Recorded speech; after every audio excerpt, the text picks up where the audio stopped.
A short day for us is 16 hours. Stand by for video roll in 5, 4. Every once in a while, every few years, you just get that show where it's right from the word go. That's really rewarding. I have the best job in the world. I get to watch rock shows every night for a living. 3, 2, 1, and roll.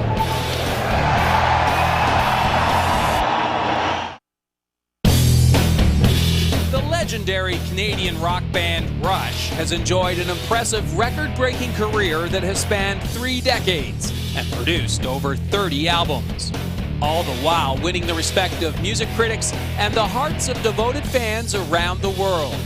Since releasing their first album back in 1974, Rush has sold over 40 million records. They've toured the world many times over, selling out hundreds of live stadium-rocking shows.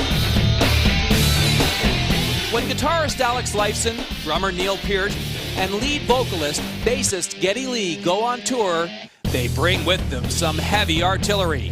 7 tractor trailers hauling an entire stage production. Lights, video, pyro, sound, along with 40 men and women whose job it is to set it all up. Everything with red tape on the back goes stage right, down stage right. Run it. House lights go. 2, 1, and tear it down. All in the course of a grueling 18-hour day.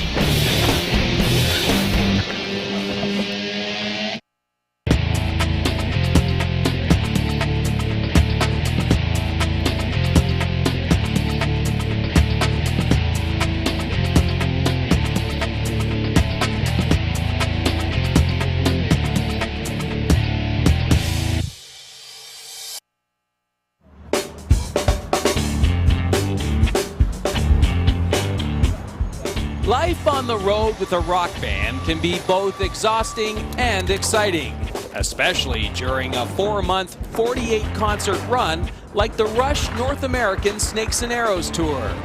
What most concertgoers don't know is that the performance they hear in their seats is very different from what the band hears on the stage. During a live Rush concert, this critical role is the responsibility of stage monitor engineer Brent Carpenter. Meanwhile, the other vital sound element of this traveling rock show is the responsibility of concert sound engineer Brad Maddox. Each performance, no matter what the venue, it's his job to ensure that the band sounds absolutely perfect to the fans in the stands.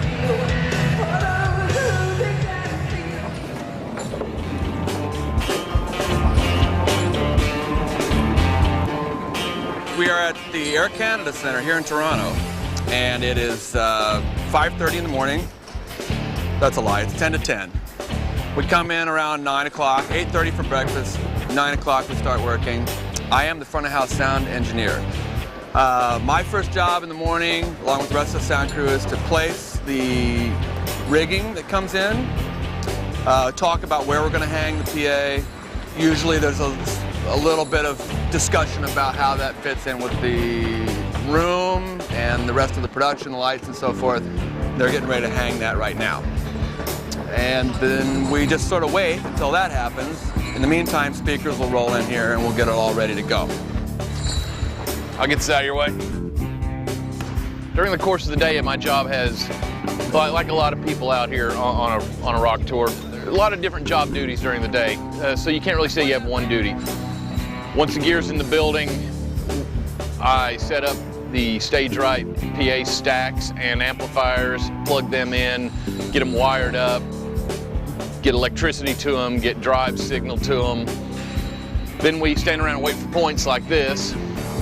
In order to raise the lighting grid, video screens, and sound system for each concert, 56 motorized lifting chains must be hung from the ceiling above.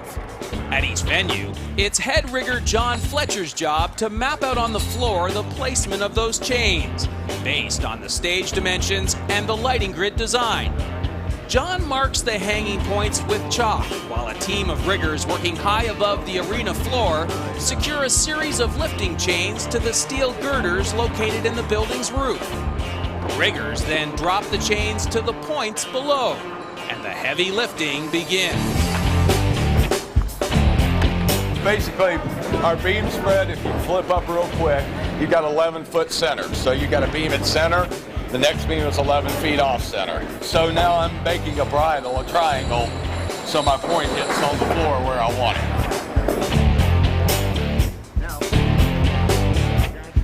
We found these in a cave in France. We don't know what they mean. It has something to do with where the PA is. Obviously, there were teepees. And the teepees had what? Round things under them. Under them, yes. And they haven't been able to decipher exactly what it was. They think it was some form of monetary conversion. You lost it. Sorry. Well, all the gear's in the building. I have my 4th cup of coffee. That's always good. The points, the motor's going up in there is a little slow, but we're ready as soon as we get our motors, we're ready to pick everything up. So it's pretty average for an arena show. Well, this is a part of the day where we sit around waiting for points. It's pretty much a daily thing. If you'd been here a minute ago, I would also have had a donut. Look at these guys. Aren't they beautiful? Hi, Mom! Are you guys working today? Oh, is that on?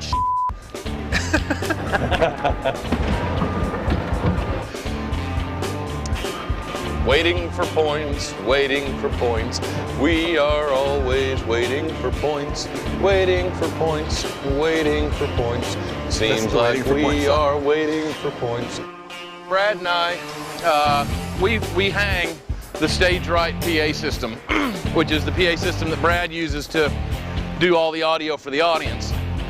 Him and I, together as a team, we get the various assembled hardwares together, get the cables ready, get everything plugged in, turned on, ready to go, so that when the PA does get up in the air, all we have to do is plug the final cable in and it's all done. And we like to pre-do as much as we can so that once he goes to front of house to start assembling the front of house equipment and I go to stage left to start assembling the monitor equipment, we don't have to come back over here to turn everything on and do all that kind of crap. So that's what we're doing right now, is pre-assembling before we have motor points.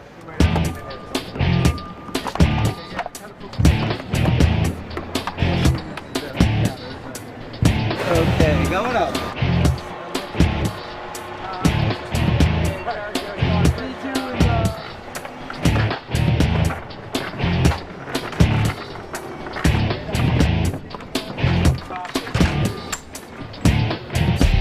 Each one of those boxes has a bass speaker, I think 4 mid-range speakers, and 3 high-end horn drivers, and then also a row of what they call super tweeters, 10 or 11 of those in each one. And the idea is any one of those on its own doesn't amount to much in a place like this, but the way they line up in the box, that goes together in one long line. So all of the tweeters are in a line from the top to the bottom, and all of the bass speakers are in a line from the top to the bottom, which helps make it sound more the same everywhere you go, as opposed to a bass speaker here and a high-end speaker here, another bass speaker here. It's all in one column. I'd hazard a guess that we probably have about 80,000 watts of power. It's plenty. How many watts does each one of those crowns do? Each of the crowns? 4,000?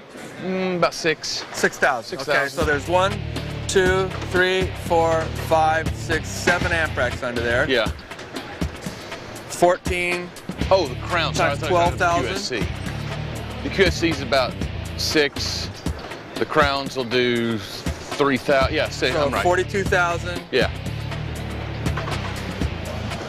So it's more like 80,000 a side. 80,000 a side. So 160,000 watts. Listen, we don't use it all. We leave a lot of it in the box. So the amps are about twice as powerful as what we really put out of the cabinets. So, but if it's 160,000 watts, holy Christ, it's huge. No wonder it's so deafening.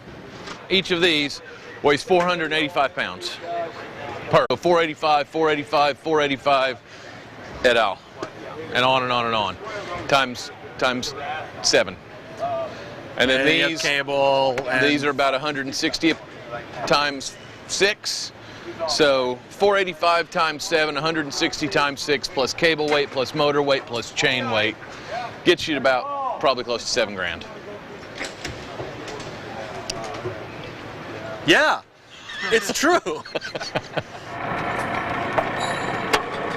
The only real danger is when you have people not paying attention. I've seen hands get run into the motors before. This motor is capable of picking up about 6,000 pounds, and if you get your hand in there, it hurts really, really bad. In 95, I fell off of a stage, off of a 9-foot stage, onto 2 big piles of cable on a concrete deck, and ruptured 2 discs and tore another. And I had to have it surgically repaired, and it's been a problem ever since, pretty much. And it didn't help that I had a 90-pound speaker land on my chest at the same time. I mean, you get that, you get little cuts all over you all the time, mystery bruises that you don't know where they came from. I mean, those are light, small things. It just toughens you up for the next life, that's all. We laugh at danger. Ha, ha, ha. Ow. A short day for us is 16 hours. You know, a long day for us can be as many as 40 hours. My longest day I ever did was in 97 on a tour, and my day was about 46 hours long. And that was really a tough, long, bad day. But the work had to get done, things had to get done, and that's just how it is. So it's a tough, it can be a physically demanding job, but it can be an emotionally demanding job. I'd venture to guess that the divorce rate among roadies is probably some of the highest in all of America. Okay, so these are gonna come down, you pull that out, it slides right in there, it goes in, no problem. Down, watch your fingers. Come on, good.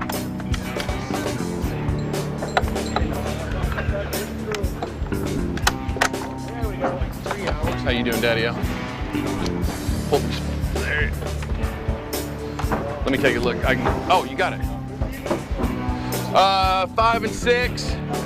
Okay, guys, let's get rid of those wheels, please.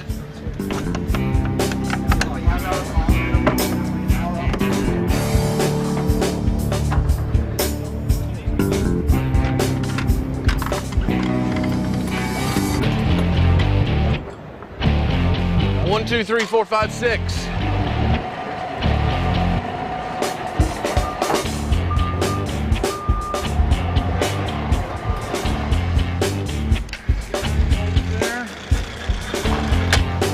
And this guy, and hold it there. All right, fellas, when our good friend Brad here pushes the button, we want to keep an eye on every cable, especially these motor cables, making sure they go up nice and neat and safe, not stressed or acting like a cat. Stress. Straight up, nice and pretty. Let the machine pull them out.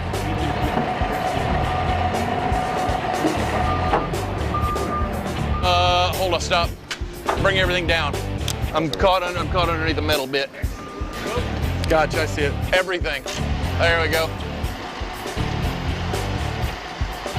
That would have been bad, okay? The PA's main power feed was kinked around one of the PA's brackets. Had Brent not noticed this, the entire cable would have been overstretched and broken. The cable would have been a write-off, and replacing it could have delayed the start of the concert. All right, now go. 7 going up. Cool.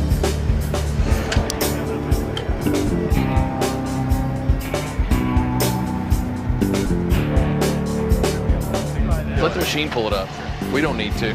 That's work.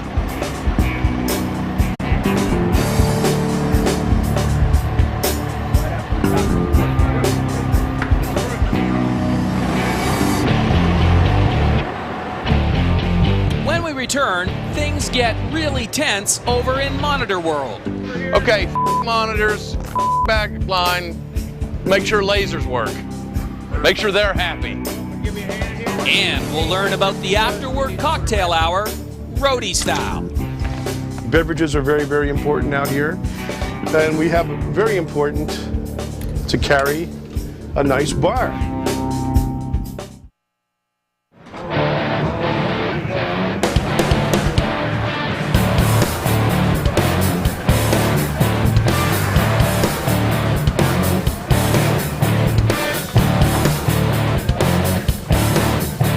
After we fly the PA and get it to where everybody wants it, I then go over to my side of the stage, stage left, and I set up my my actual work area, which it's called Monitor World.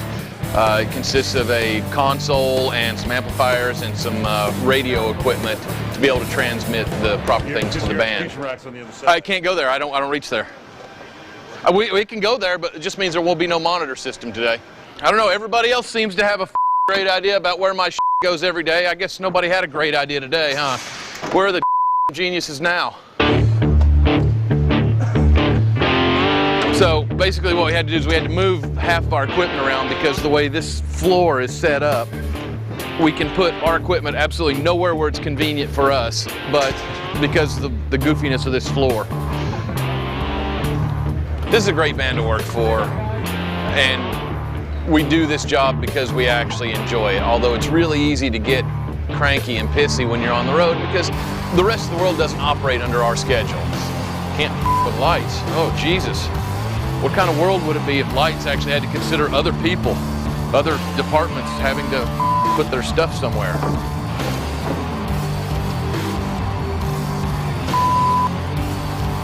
We have bankers to deal with and mortgage guys to deal with and family at home to deal with. Now, our families, they know what we do and they know how tough it can be. But the rest of the world does not operate on our schedule. I get a week at home and when I walk into my house, I'm gonna have a stack of mail this tall. And yeah, half of it's crap, half of it's junk mail. But then again, you're gonna have, the local tax assessor is coming after you. Well, he only works from Monday to Wednesday and every third Tuesday from 5:30 a.m. till 9 a.m. Well, tough I don't work then either. We're just in one of these buildings where, for some reason, I guess we're pushed back so far, I guess ticket sales were good, that where Russ and I have to set up is neither convenient to him nor myself. So, and we all get a little testy when that happens because it's always the stage left side where the backline equipment has to come on and off stage. All the access to the stage is over here, which hoses us. I don't know why I get told, oh, we can't possibly do it on the other side, but it's like, well, come on, a little help.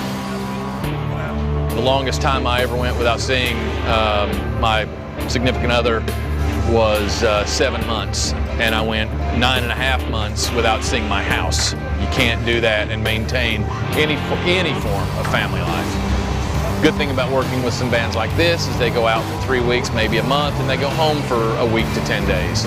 And that's, that's almost civilized. But the fact of the matter is that if I don't tour, I don't get paid. Okay, monitors, backline, make sure lasers work. Make sure they're happy.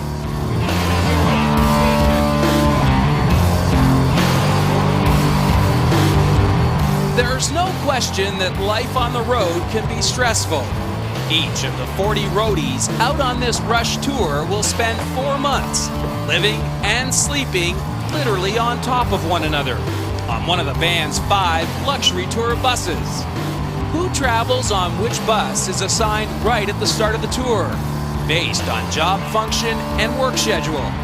Rush's lighting director, Howard Underliger, has been with the band for nearly 30 years and is clearly one of the veterans on this tour. He knows what life on the road is all about. First of all, you must know the rules before you come on this bus. And one of the rules that to clean. You must be totally clean before you come on here. So I'm going to open the door now. Come follow me. Well, here we are. Home sweet home for the next 6 months. And this is something that you don't get to see too often. I think I'm breaching some confidence here, but we come off the show at night. We're very tired. We come in here to relax. This is our home. And, you know, people come home from work. They like to sit around, watch TV. So we want the modern conveniences and all the conveniences of home. And one of the things that's really, really great is television. Look at that screen. Okay? This is something that is a very important part, a satellite tracking system that we can watch satellite television while driving down the road, seeing everything we could possibly see. You know, you have your 800-900 channels of choices. And I like to sit over here because this is a great place to mix drinks and, you know, as I say, beverages are very, very important out here. And we have very important to carry a nice bar. And that's something that everybody should have on their bus, like every fine hotel. I mean, when you go into a bar, if you decide to drink, I'm not saying everyone should drink, but if you do, variety is very, very important here. And as you can see, we can make everything from chocolate martinis to Mai Tais to mint juleps. And when you're spending hours and hours and hours on this bus, sometimes we do these drives that are 1,000 miles or whatever. This is an important part of it. Aside from the television, of course. Now, everyone knows when you're traveling, you wake up in the morning, you want your coffee. We have coffee makers. We have microwave ovens, and we have a refrigerator freezer. And look at this. You can stock it with all the delights from home. You know, not to mention, oh yes, you'll just keep your vodka in the freezer. It's very important part of this. Back here is where we sleep. Spacious. A lot of buses sleep 12 people or more. We have 7 on this tour, so we actually have what they call these berths condos because they're much higher. You can also have your own television right there. You just flip it down while you're lounging. As we walk back here to the rear lounge, this is where people go to smoke cigarettes. Here we are. This is sort of like being in Holland a little bit. This is where everybody comes to smoke, as once again there's more television screens back here. Stereo, we have very important to have, you know, proper audio and entertainment systems on this bus, and a place for your dry cleaning, which is like right in this closet over here, where you keep your dry cleaning. Ah, this is perfect. Okay, so make sure there's no hand wash going on.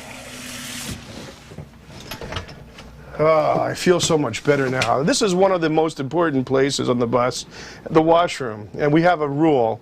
And this rule has been, I think, goes way back many years ago, decades probably, that the only thing that you could do on the bus is basically urinate.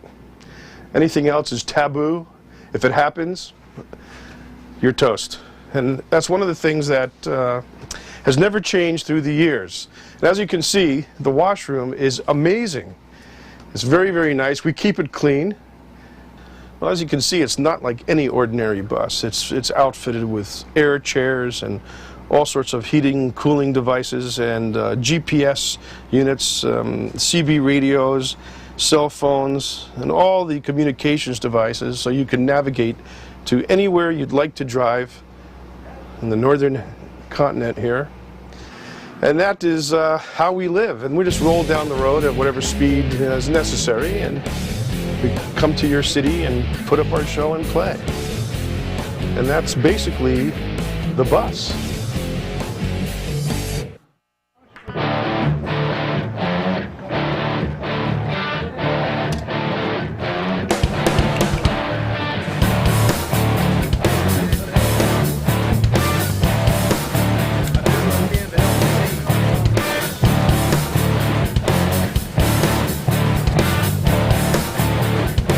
Changing of the strings.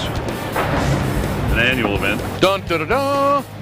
And you'll notice my hometown being Toronto, we are in the ACC, the home of Toronto Maple Leafs, but I had to wear a real hockey team logo. Oh, Christ. Just to make sure Here we everybody in go. Toronto knows what a real hockey team's logo looks like. Here we go. Oh, You know, a Christ. team that wins once in a Jesus while, Christ. sorry, you know. And where's that Maple Leaf swag? See, Montreal Canadiens personally give us this stuff. I have yet to see anything from Toronto after all these years of playing Maple Leaf Gardens. You know, this is my third tour with this band, close to 200 shows probably. I don't even have a Maple Leafs pair of socks. I don't have a Blue Jays, nothing. You figure working I haven't got anything from the Blue Jays, but Montreal Canadiens, being the great team that they are, have come through. You figure working time and time again, every time I'm there. The biggest Canadian band ever, right? You'd think. Biggest Canadian band ever. I mean, You'd think their hometown of Toronto, the Blue Jays and the Maple Leafs would pop up some swag for the crew. Come on. But no, Montreal has to. Let me hear it. Speak the truth. Can I get an amen? Amen. Do I get a harumph? Harumph out of that guy. Just about everybody out on this tour, everybody owns a guitar or plays piano or plays drums or is a drummer or something. 90, way high percentage of roadie-dom in some way, shape, or form is a closeted guitar player. I certainly am. Brad, the front of house mixer, is an excellent piano player. Russ, the bass tech, played guitar and bass for years.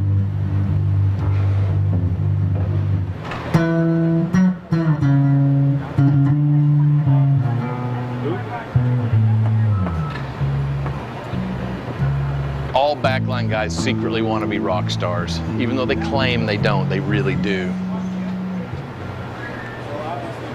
Yeah, monitor engineers too dumb, so they had to become monitor engineers. Yeah. He's right, though. Those backline guys wish they were rock stars. If I had the talent to be a rock star, I would. But I don't, so. Brad was a rock star. Brad was kind of a rock star. We're not for a while. going here, okay? Turn that on. I'm a musician myself. I think that helps or hurts. I don't know. It doesn't make me any smarter.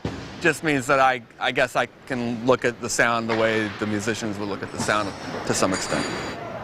You know, as much as we don't admit it in public or on cameras, I guess, there is some little bit of us all that would love to be the guy on stage. For me, it wouldn't be for the fame. I'm pretty happy with my life with most of the other things that might be involved in being the rock star. But I think it would be really cool to be able to put forth the art that I have created with 2 or 3 or 4 other guys, depending on how many are in the band. I think it would be really cool to be able to put forth that art on a nightly basis to an audience that is receptive to it. Yeah, absolutely. Would I trade the rock and roll lifestyle? No. Would I trade one night standing in front of 18,000 people? Yeah, maybe. I started up there and I much prefer this. And I mean, I don't want somebody else to tell me what they want and figure out a way to make that happen. I want to sit around and collectively work on a thing and have that be the end result, and then me be in command of it. But I've done that, and it's okay. It's just a whole different headspace. This is how all the lines from the stage, the various microphones and direct inputs get into our consoles. Up on deck, there's the connector that looks a lot like that. It goes to a box that is an input. You plug a microphone into the box. This connector carries, for all practical purposes, 14 microphone cables in it. So that way, instead of having to run a whole crap load of mic cables over to here, our good friend Anson here runs one big cable that carries 14 mic cables. He just plugs it in right here. It's just called a multi-pin, and that's what these boxes do. It's how it's the interconnect to the stage. And what we're doing now is hooking up the various interconnects between the console and our racks to make, hopefully, everything work.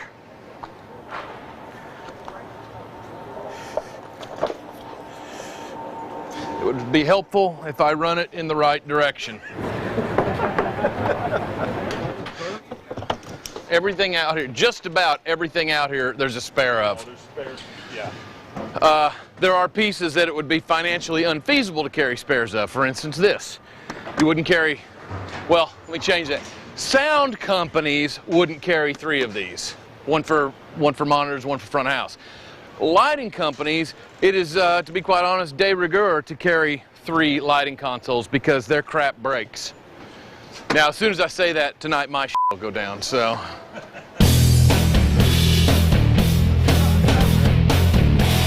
When Backstage Secret returns, Brad Maddox cranks up 160,000 watts of pure power. I went to college to learn how to do that, you know.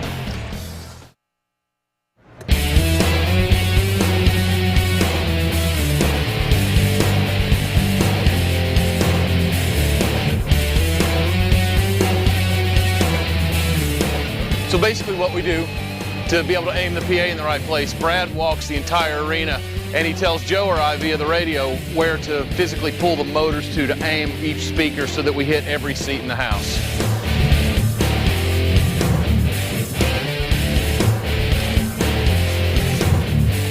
Okay, when you're ready, Brad, we'll bump up on 2. All right, let me get over there. Bumping up on 2. Yeah, that's good. You still okay up there? Yeah, the top's fine. Don't worry about the top. Just turn to the bottom. All right. So basically, Brad just told me that it's where the PA is aimed, because we take it up and then we can physically use those motors to give us the vertical coverage. And we tilt it and point it and do all kinds of fancy things like that. And now it supposedly is hitting every seat in the arena where there's going to be a human ear, in theory. Half the people in this audience don't know what in the hell I do. They have absolutely no clue what I do. And that's just fine with me, actually. I can sit over here and when, Delbert dips up in the 12th row is yelling at me, turn up the guitar, turn up the bass, turn down the vocal, whatever it is, I can just look at him and hey, that's not me. I'm doing something completely different. But because I have an audio console in front of me, he thinks I have something to do with it, when I don't. My one guy that on this tour has been a little more particular is Alex and his guitar levels. Not good, not bad, not indifferent, just they change based on the room, how much reverberation is in the room. A really reverberant room with a tin roof, and it's really hard to get that guitar to cut through. A really tight sounding, non-reverberant building, and it's very easy to get the guitar to cut through. Plastic seats versus wooden seats versus cloth seats versus vinyl covered seats. How many people? Here's a big weird one. You go into a room this size, if it's winter, the room sucks up more when there's people in than it does in summer with people in. And everybody goes, oh, that makes no sense. Everybody wears long sleeves in the winter. More people wear hats in the winter. Skin is actually quite reflective. Cloth is not. So the guys like having the best equipment, and they allow me to make the choices that I think are the best for them to use. The strange thing about roadiedom, about being a roadie, is nowadays it's a lot easier to do it later into your years. I mean, CB is well into his 50s and George is in his 50s. So we've got some guys that are into their 50s, and I don't want to grow old and die on the road, but it's kind of something that gets into you. The idea of working a 9-to-5 job would involve me going to prison for murder, because I can't do it. I've tried and I just don't like it. I dislike it so much I won't do it.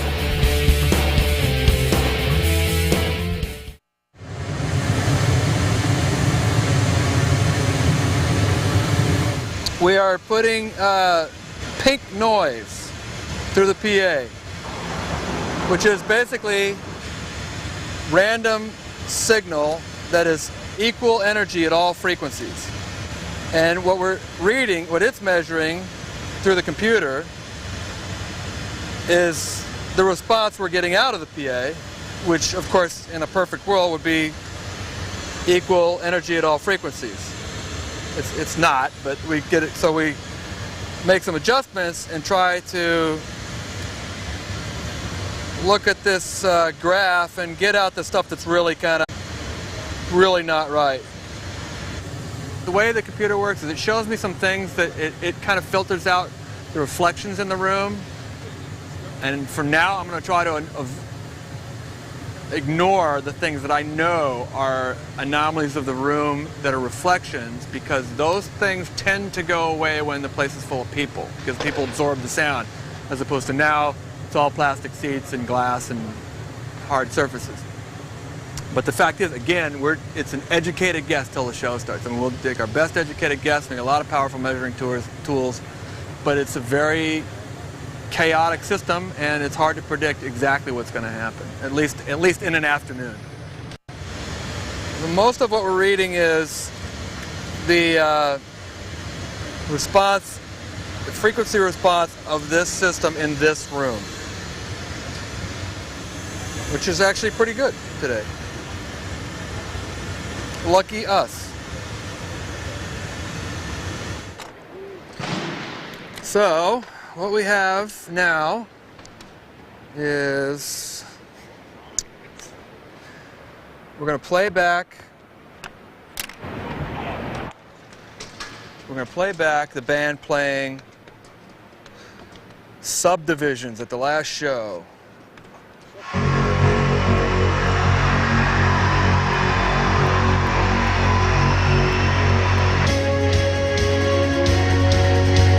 So Subdivisions is one song that sort of has all the elements. That is drums, guitar, bass, and then keyboards, which is sort of overarching everybody, whoever plays back a sample at any point during the show. And then I have my dB meter.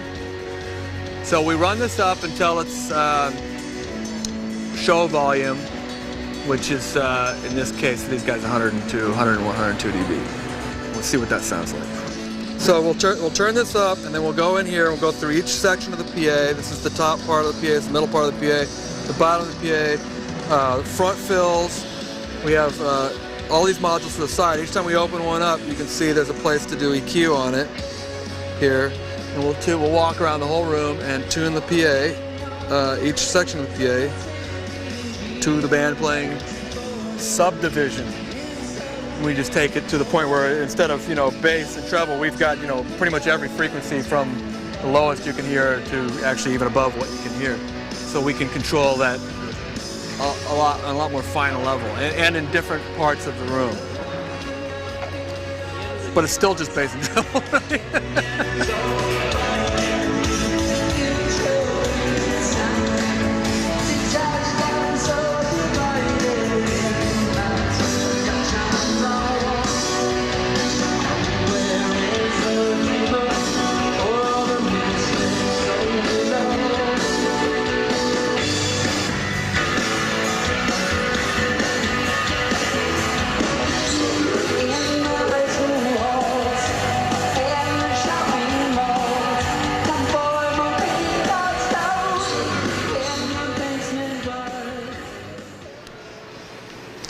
Okay, give that a shot.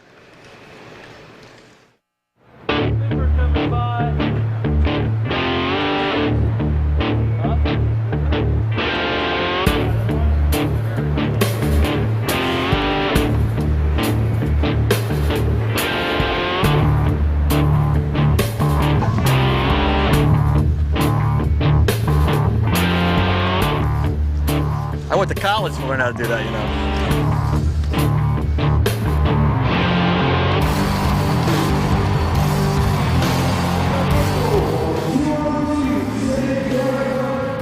We spent approximately a month in a rehearsal studio here in Toronto in April and May. The band, learning the songs. People may not realize the band has to learn the songs. And also, while concurrent with that, Brent and I making the presets for the mix, which is pretty much done in about 3 weeks or so.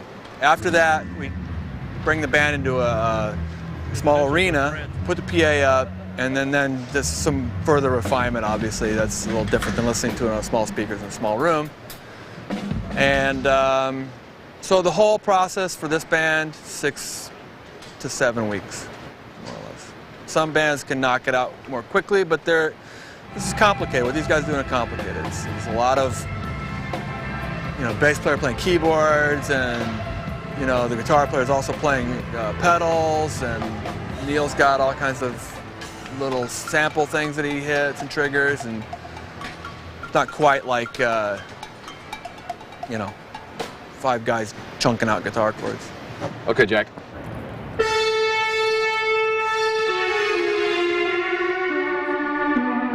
As the monitor guy, usually about 90% of my job is listening to the lead singer's ear monitor mix and making sure above all the vocal can be heard. To be quite honest, monitoring is sometimes it can be a little tedious because I don't get to listen to what I want to listen to. I have to listen to what they want to hear, and I don't get to make choices for me, you know, and even Brad to a point gets to decide at front of house how loud the kick drum is, what's the tonality of the bass guitar, how much high end to put on the guitars, how loud to make the vocal. He gets to make those kind of artistic decisions, and I really don't.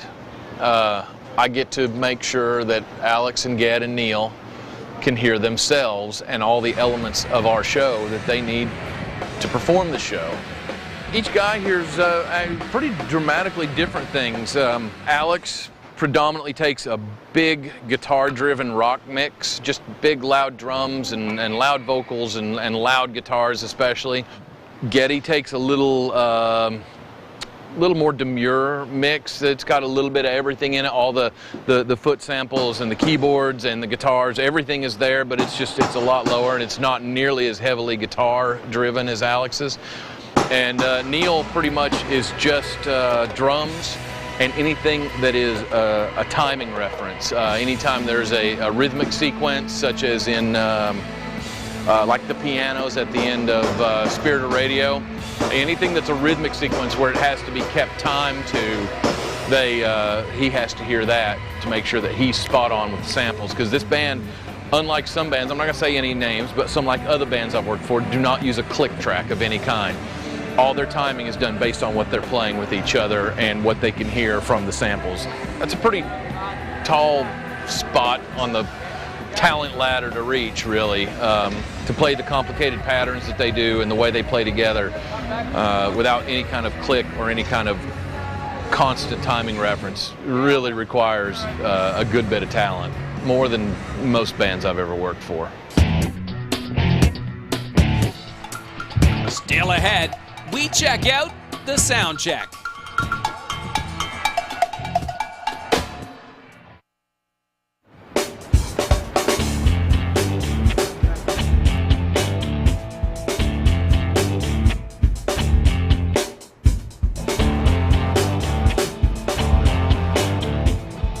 During the course of the day, I do this twice. Each of the guys in the band wears a set of these in their ears, just like I do. And during the 3.5 hours of the show and the half hour of sound check or whatever, they stick them in their ears and they get nasty because your ears do nasty things sometimes. So anyway, I take these little cleaning cloths and wipe That's technical. little cleaning cloths and just clean the ear monitors like this so that they're nice and sterile and clean when they put them in their ears.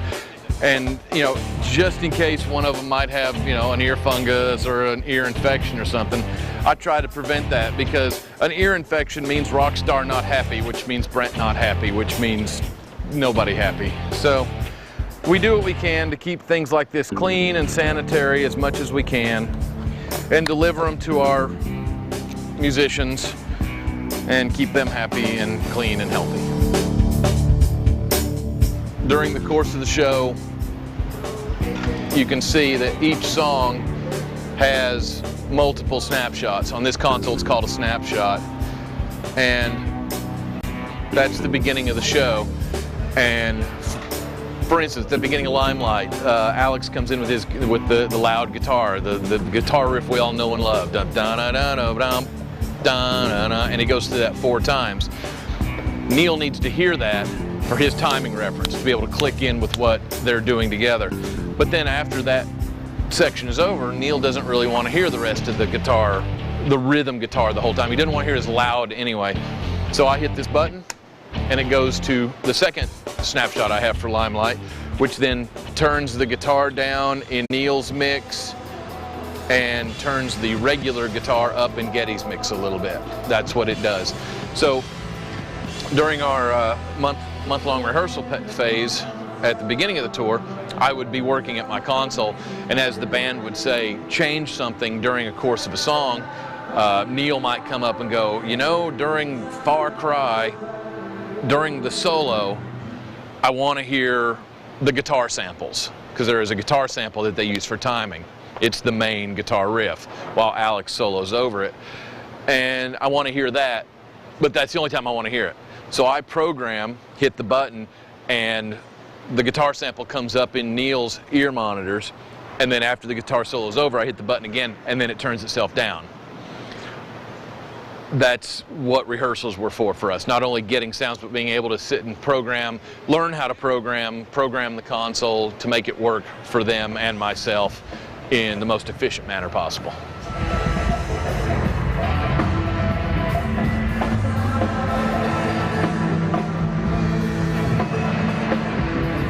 During a sound check, the band will come out.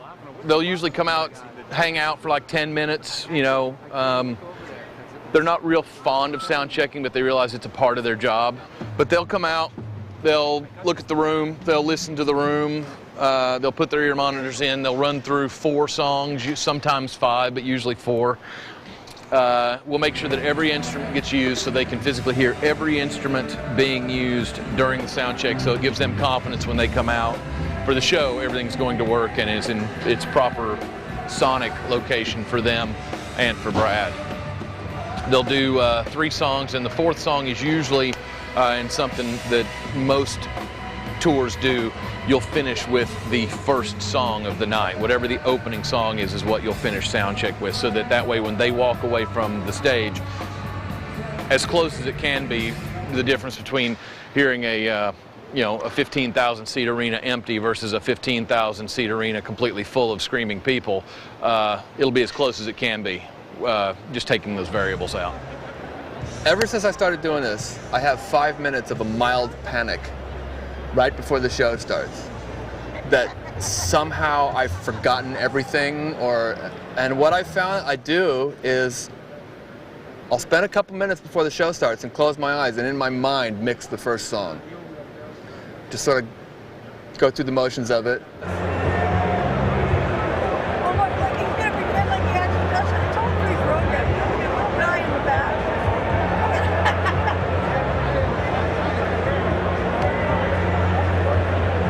Much it.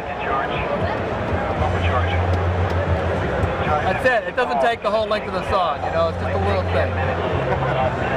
Every once in a while, every few years, you just get that show where it's right from the word go, you know. Hard to do, but it happens, and that's really rewarding. I think I've had 6 or 7 of those ever, where it was just right from the beginning great and all the way through, you know. But we judge ourselves pretty harshly too, you know. I have the best job in the world. I get to watch rock shows every night for a living.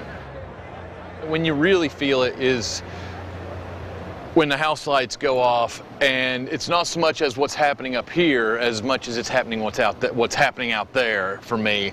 There's something really special about house lights out and the roar of the crowd.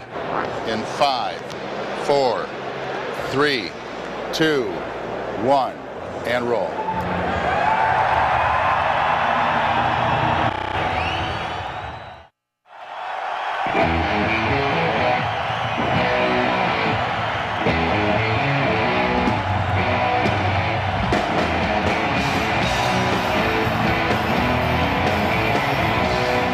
Anybody that's ever followed this band knows that their live show is really where they stand. I mean, their records are good, their records are very good, they write great songs, but this band is known as a live band, and they went way before my time when like Moving Pictures and 2112 and the earlier records. These guys were doing 230, 240 shows a year. I mean, that's an assload of shows. But they're coming up here, and for rock musicians, you know, still performing at the level that they are, they're just amazing musicians. I like the music, but you know, I have a technical involvement with the music. It's not just me sitting here listening to it. It's more complicated than that. But you know, if in the end, if the sound's good and the crowd's into it, and you know, everybody walks out humming the songs, that's it. And that's most of the time. You know, most of the time we make most of the audience happy.